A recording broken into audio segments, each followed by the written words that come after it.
Bismillahirrahmanirrahim.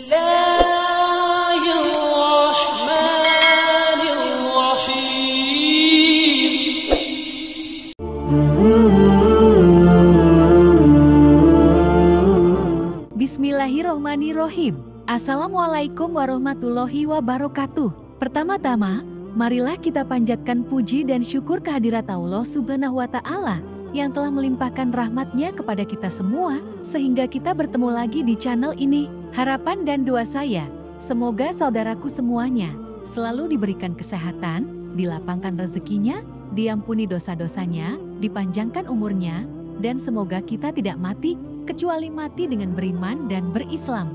Dan sempatkanlah menuliskan sholawat di kolom komentar. Insya Allah akan menjadi bukti cinta kita kepada Rasulullah Muhammad SAW.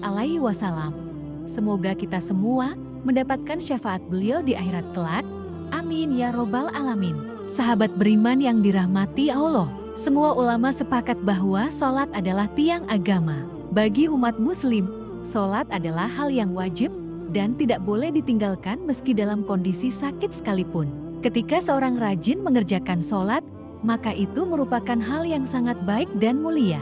Tetapi ternyata hal tersebut tidak kemudian menjamin seseorang menjadi hamba yang dekat dengan Allah Subhanahu wa Ta'ala. Lantas, siapa sajakah orang yang rajin sholat namun malah justru jauh dari Allah Subhanahu wa Ta'ala? Lalu seperti apa ciri-cirinya? Simak video ini sampai selesai.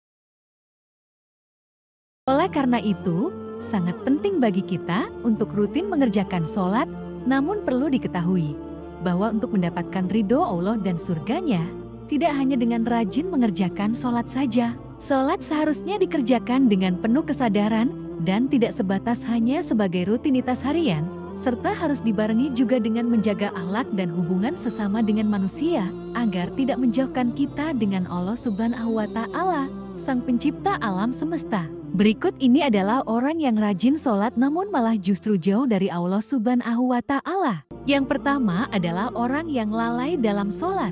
Di hari kiamat nanti, ada banyak orang yang membawa sholatnya kepada Allah Subhanahu wa Ta'ala. Lalu mereka mempersembahkan sholatnya kepada Allah Subhanahu wa Ta'ala. Kemudian sholatnya dilipat-lipat seperti lipatan pakaian yang kumal, kemudian dibantingkan ke wajah mereka. Allah tidak menerima sholatnya. Bahkan ada yang celaka dengan sholatnya. Allah berfirman dalam Quran Surat Al-Maun ayat 4 hingga ayat 5. Celakalah orang-orang yang melaksanakan sholat, yaitu yang lalai terhadap sholatnya. Rasulullah Shallallahu Alaihi Wasallam pernah bersabda akan datang pada manusia yaitu umat Muhammad suatu zaman, banyak orang yang merasakan dirinya sholat, padahal mereka sebenarnya tidak sholat.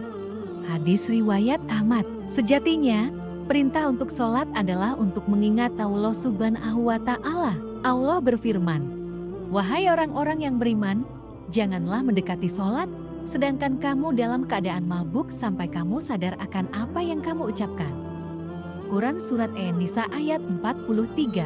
Itulah sebabnya, dalam mengerjakan sholat itu tidak boleh lalai.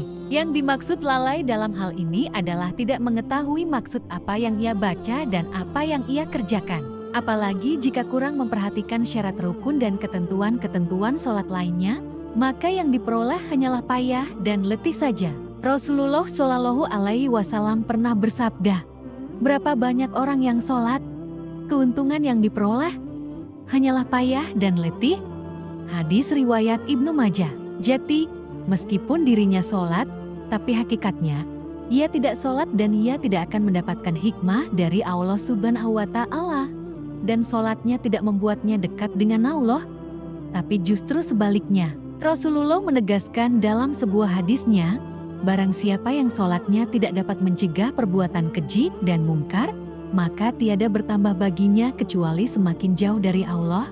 Hadis riwayat Ibnu Makbat. Yang kedua, orang yang suka menggunjing orang lain. Allah Subhanahu wa Ta'ala berfirman, "Apa yang menyebabkan kamu masuk ke dalam neraka sakar?" Mereka menjawab, "Dahulu kami tidak termasuk orang-orang yang melaksanakan sholat, dan kami juga tidak memberi makan orang miskin.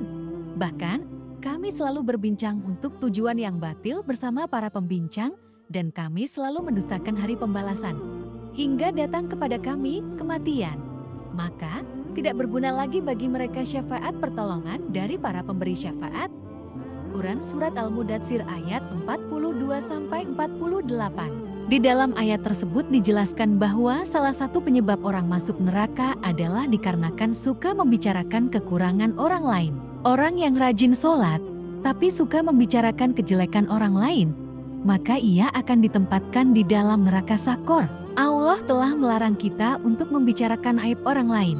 Allah berfirman dalam Quran Surat Al-Hujurat ayat 12, "Wahai orang-orang yang beriman, jauhilah banyak dari prasangka, sesungguhnya sebagian prasangka itu dosa, dan janganlah kamu mencari-cari kesalahan orang lain, dan janganlah ada di antara kamu yang menggunjing sebagian yang lain.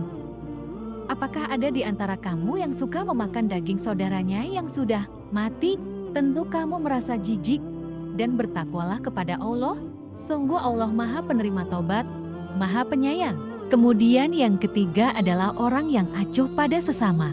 Allah Subhanahu wa Ta'ala berfirman dalam sebuah hadis qudsi, "Sesungguhnya aku hanya akan menerima sholat dari orang yang merendahkan diri dengan sholatnya karena kebesaranku, yang tidak menyombongkan diri kepada makhlukku, yang tidak mengulangi maksiat kepadaku, yang mengisi sebagian siang dengan berzikir kepadaku, yang menyayangi orang miskin, orang dalam perjalanan, wanita yang ditinggalkan suaminya, dan yang mengasihi orang yang ditimpa musibah. Cahayanya bagaikan cahaya matahari. Aku lindungi dia dengan kekuasaanku. Aku perintahkan malaikat menjaganya. Aku jadikan cahaya dalam kegelapannya. Aku berikan ilmu dalam ketidaktahuannya. Perumpamaannya dibandingkan dengan makhlukku yang lain adalah seperti perumpamaan Firdaus di surga." Said Sabiq, Islamuna. Dalam hadis yang lain, Rasulullah Shallallahu Alaihi Wasallam menyebutkan bahwa salah satu cara mendekatkan diri kepada Allah Subhanahu wa Ta'ala adalah dengan bersifat dermawan dan senang membantu orang lain, khususnya kepada orang yang sedang kesulitan. Rasulullah Shallallahu Alaihi Wasallam bersabda, "Orang yang dermawan dekat dengan Allah, dekat dengan manusia, dan dekat dengan surga. Sedangkan orang yang bakhil atau pelit jauh dari Allah, jauh dari manusia, dan dekat dengan neraka." Orang dermawan, insya Allah, akan menemukan kenikmatan di dalam sholatnya, karena ia dijaga oleh para malaikat, diberi cahaya dalam kegelapan, dan diberi ilmu secara langsung oleh Allah Subhanahu wa Ta'ala yang masuk ke dalam hati sanubarinya. Yang keempat adalah orang yang ria. Alasan pertama yang menyebabkan seorang ahli ibadah tetap mendapatkan azab bahkan menjadi penghuni neraka adalah karena mereka ria. Hal itu terjadi apabila semua amal soleh yang dilakukan selama di dunia tidak mencari ridho Allah, melainkan dilakukan karena ia ingin ria atau pamer dan mengharap pujian dari manusia. Allah telah berfirman, "Sesungguhnya orang munafik itu hendak menipu Allah, tetapi Allah lah yang menipu mereka. Apabila mereka berdiri untuk sholat mereka lakukan dengan malas, mereka bermaksud ria ingin dipuji di hadapan manusia, dan mereka tidak mengingat Allah kecuali sedikit sekali." Quran Surat An-Nisa ayat 142. Oleh sebab itu, sebaik-baik amalan adalah amalan yang dilakukan dengan ikhlas dan ridho karena Allah. Hanya demi Allah lah, dan cukuplah kita berharap pada ridho dan balasannya atas apa yang telah kita lakukan. Karena Allah Subhanahu wa Ta'ala adalah yang paling adil kala memberi balasan kepada hambanya. Menjaga hati dan niat kita adalah hal yang harus kita upayakan ketika melakukan aktivitas apapun, agar semua amalan itu tidak berujung sebagai cambuk bagi kita yang membuat kita menjadi ria kepada sesama. Yang kelima adalah orang yang suka berdusta. Berdusta adalah salah satu dosa besar dan diancam siksa yang pedih di akhirat kelak. Di era saat ini, kebohongan tampaknya sudah menjadi kebiasaan di kalangan masyarakat. Padahal